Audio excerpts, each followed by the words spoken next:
अस्सलाम वालेकुम वरहमतुल्लाहि वबरकातुहू।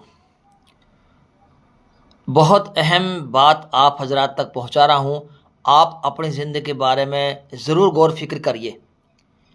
देखो, एक मर्तबा ऐसा हुआ कि एक हिरनी थी और हिरनी मादा, यानी हिरनी के पेट में बच्चा था और उसका बच्चा जनने का वक्त आया हिरनी का।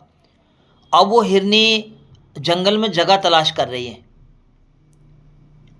चलते चलते उसे दरिया के किनारे एक बहुत ऊंची ऊंची घास मिली।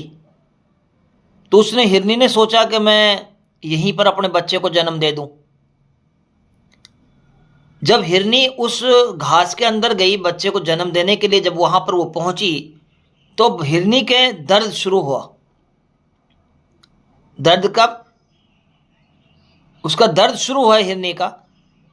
और जब दर्द शुरू हुआ तो ऊपर से आसमान से बादल छाए और बिजली की कड़क बिजली पड़ने लगी जोर जोर से। जैसे ही बिजली जोर से कड़ाक से पड़ती है तो हिरनी की दोनों तरफ ऐसे कुछ निगाह जाती है। जैसे कि हम जंगल में हो तो हमारी भी एकदम से अगर अचानक बिजली पड़ती है, ऊपर से बिजली चमकती है तो हम भी घबरा जाते हैं। तो जैसे ही बिजली एकदम से ऐसे पड़ी तो हिरनी बाएं तरफ, जो हिरनी ने मुड़ के ऐसे देखा, जो घबरा कर, तो देखा तो एक शिकारी तीर को तान के वो हिरनी के शिकार करने के लिए खड़ा है। हिरनी और घबरा गई। फिर हिरनी ने इधर मुंह करके जब देखा तो इधर एक भूखा शेर खड़ा है हिरनी को खाने के लिए। अब हिरनी ने आगे की तरफ जब देखा तो जो सूखी हुई घास है उसमें आग लग रही है।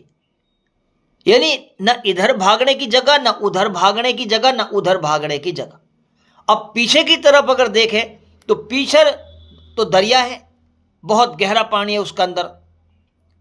अब सोचना यह है, क्या शिकारी हिरण को शिकार कर पाएगा या शेर उस हिरनी को खा जाएगा, या जंगल की जो आग लग रही है वो हिरण को जला देगी,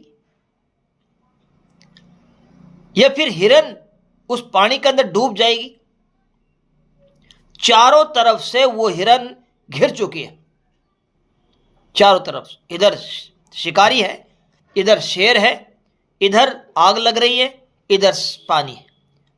हिरण इस वक्त में चारों तरफ से घिर चुकी है, कोई रास्ता नहीं। जब कोई रास्ता नहीं रहा तो फिर हिरण ने अपने जहन में बात बिठाई कि अब मुझे अपने बच्चे को जन्म देना है, आगे क्या होगा मुझे इससे कोई मतलब नहीं। हिरण अपने बच्चे को जन्म देने में लग गई। इधर शिकारी ने जो तीर चलाया, जो हिरण का निशाना बांधा, जब उसने तीर को छोड़ा तो ऊपर से बिजली कड़ाक सी हुई और आंख एकदम उसकी चकाचौंध हो गई और तीर हिरण के पास से निकलकर उस शेर में जाकर ठुक गया।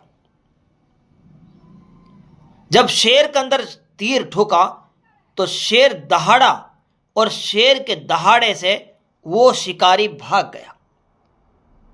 उसके तीर लग चुका है और उसकी दहाड़ से वो शिकारी भाग चुका है। और फिर बारिश शुरू हो गई और उस बारिश की बदौलत जो आग लग रही थी घास के अंदर, वो आग बुझ चुकी है। क्या समझे?